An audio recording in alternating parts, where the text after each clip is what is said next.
講就講公屋啊，反上一家住公屋48年，主動交還政府啊！你哋有冇主動交還咧？我好多 friend 都係噶。以前咧就好搏殺嘅，住咗公屋之後就唔搏殺啦。唉，我頂，點解唔搏下咧？佢要搏下先得噶嘛。我有幾個 friend 都係噶，佢未排到公屋嘅時候好搏噶，做嘢，乜都肯做噶。但後尾住上公屋之後咧，好多佢都唔做咯。有時嫌辛苦都唔做咯，咁啊做下我就冇嗌佢做嘢啊，我就冇嗌佢做嘢嘅。咁當然呢個案例咧主動交還48年不過講真啦，48年都 OK 嘅喎，都幾新淨喎，亦 OK 嘅。嗯，佢係想做乜嘢咧？住喺屯門啦，嗬，交還啦，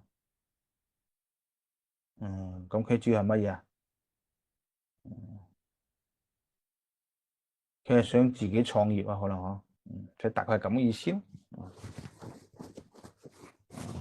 大概係咁嘅意思咯。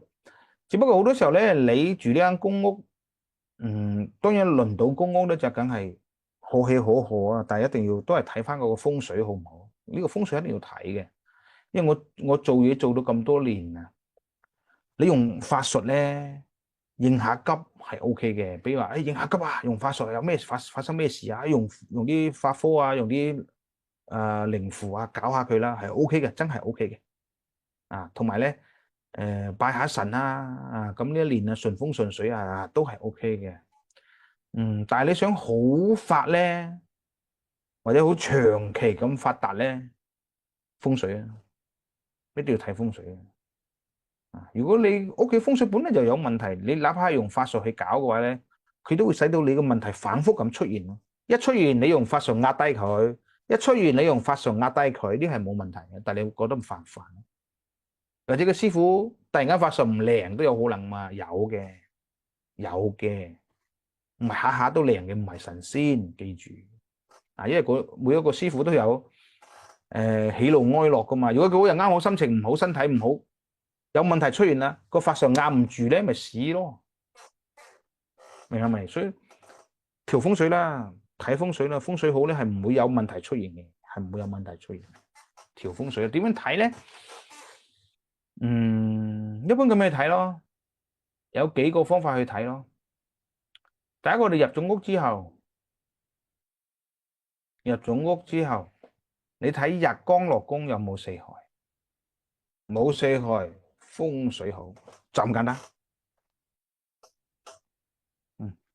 入咗屋之後，即刻落去睇，冇四害就風水，就咁簡單，唔使搞咁複雜。